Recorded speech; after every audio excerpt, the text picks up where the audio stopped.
안녕하세요. 네, 이제 곧 AMD의 2025년 2분기 실적 발표가 다가옵니다. 미국 시간으로 8월 5일이죠. 그래서 오늘은 여러분께서 보내주신 자료들 좀 보면서요. AMD 현재 상황, 그리고 앞으로 어떻게 될지 좀 깊이 파헤쳐 보겠습니다.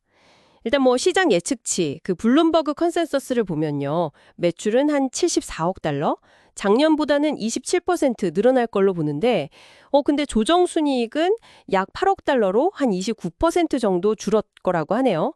이 숫자들, 이게 뭘 의미하는 걸까요? 특히 AI 분야 성장세랑 또 어떤 어려움이 있을지 같이 좀 자세히 보시죠. 네. 이번 분석에서는 AMD의 핵심 동력, 역시 데이터 센터 사업하고 AI 가속기 부분을 집중적으로 볼 겁니다. 이게 지금 어떤 상황인지, 그리고 또 변수가 생겼죠. 그 수출 규제, 이런 것들이 미치는 영향까지 좀 정확히 짚어보고요. 여러분이 앞으로 뭘 주목해야 할지, 네, 그걸 알려드리는 게 목표입니다. 좋습니다. 그럼 일단 지난 1분기 실적부터 잠깐 돌아볼까요? 그때 실적이 예상보다 훨씬 좋았잖아요. 그쵸. 매출이 36%, 주당 순이익, EPS는 무려 55%나 뛰었고요. 특히 그 데이터 센터가 57%, 클라이언트, 그러니까 PC 쪽이죠. 거기도 68% 성장.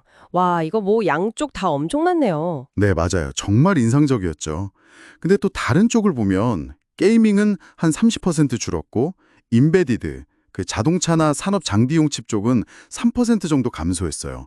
그러니까 라이젠 CPU 수요는 좋았는데 콘솔 게임기나 그래픽카드 수요는 좀 둔화됐다 이렇게 봐야겠죠. 사업부별로 좀 차이가 있었습니다. 역시 지금 AMD에서 제일 중요한 건 매출 절반을 차지하는 데이터 센터군요. 그래서 많은 분들이 그 AI 가속기 MI300 시리즈 실적을 궁금해하실 텐데요. 이건 좀 어땠을까요? 이게 좀 흥미로운 부분인데요. MI300 시리즈 매출이 이번 2분기에는 단기적으로 조금 한 5에서 7% 정도 줄어들 수 있다는 예측이 있어요.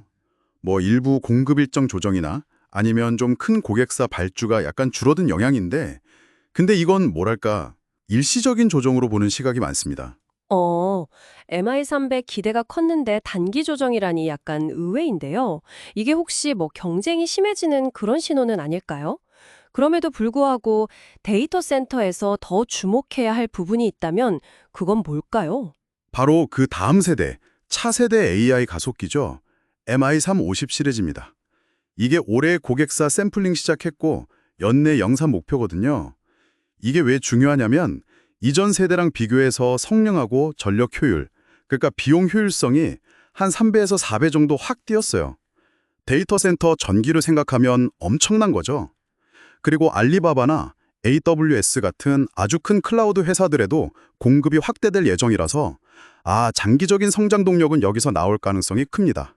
네. MI350 기대되네요. 그런데 여기서 진짜 큰 변수가 딱 등장했잖아요. 미국 정부가 중국의 AI 칩 수출 통제하는 거요. 이게 AMD한테 미치는 영향, 이게 좀 큰가요? 네, 상당히 큽니다. 특히 그 고성능 칩인 MI308 시리즈, 이게 직접 타격을 받으면서요. 2분기에만 매출 손실이 한 7억 달러, 연간으로는 15억 달러까지도 예상돼요. 그래서 이번 2분기 비용에 관련 충당금, 그러니까 미래 손실 대비해서 미리 쌓아두는 돈이죠. 이걸 한 8억 달러 정도 반영할 예정이고요. 이게 총 이익률에도 영향을 좀 주는데 규제를 반영하면 한 43% 정도인데 만약 이게 없었다면 54% 수준으로 꽤 괜찮았을 거라는 거죠. 지금 AMD는 뭐 해당 칩 수출 라이선스 받으려고 계속 노력 중이고요. 그래서 만약에 규제가 좀 풀리거나 일부라도 수출이 다시 가능해지면 하반기 수익성이나 성장성은 좀 나아질 여지가 있습니다. 이게 단순히 매출 문제가 아니라 중국 시장 전략에도 영향을 크게 주니까 계속 봐야 하는 부분입니다. 그렇군요. 데이터 센터랑 AI, 이 핵심 동력 말고 다른 사업들은 좀 어떤가요? PC 쪽은 라이젠 덕에 괜찮았지만 나머지는 여전히 좀 어렵다고 봐야 할까요? 네, 그렇습니다. 게임 쪽은 뭐 수요도 줄고 경쟁도 심해져서 계속 30%대 마이너스 성장이 이어지고 있고요. 인베디드 사업도 관련 산업 회복이 좀 더뎌서 올해 전체 성장에 크게 기여하기는 좀 어려워 보입니다.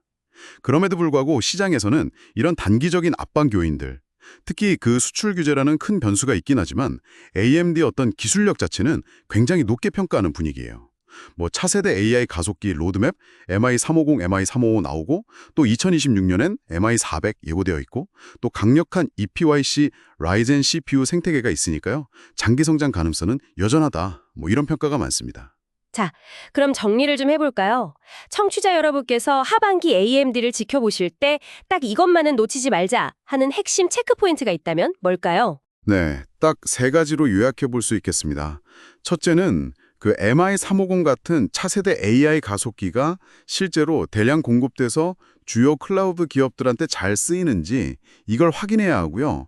둘째는 미중 수출 규제 상황, 이게 정말로 좀 완화될 기미가 보이는지, 마지막 셋째는 부진했던 게이밍이랑 GPU 부문이 이제 바닥을 찍고 좀 반등할 수 있는지 이 세 가지를 좀 눈여겨보시면 좋겠습니다. 네, 정리해보면 AMD가 2분기에는 수출 규제라던가 일부 사업 부진, 이런 단기적인 어려움은 분명히 있지만 AI와 데이터 센터를 중심으로 한 중장기 성장 스토리는 여전히 유효하다, 이렇게 볼 수 있겠네요. 시장도 뭐 당장의 숫자보다는 미래 기술이나 신제품 쪽에 더 주목하는 것 같고요. 맞습니다. AI 시대를 이끌어갈 핵심 기업 중 하나로 AMD의 위상은 뭐 분명해 보입니다. 여기서 마지막으로 여러분께 한 가지 더 생각해 볼 거리를 좀 던져드리고 싶어요. 지금 많은 관심이 AI 칩 자체의 성능 경쟁, 여기에만 좀 쏠려 있는 경향이 있는데요. 근데 AMD가 가진 또 다른 강점, 그러니까 강력한 CPU죠. 이파이크나 라이젠, 그리고 GPU, 인스팅트, 이 기술들을 통합해서 제공할 수 있는 능력이 있거든요. 이게 장기적으로 봤을 때 단순히 칩 성능 비교를 넘어서 시스템 전체 수준에서 어떤 좀 차별화된 경쟁 우위를 만들어낼 수 있을지 이걸 한번 깊이 고민해 보시면 어떨까요? 이게 어쩌면 AMD의 또 다른 숨겨진 강력한 잠재력일 수 있습니다.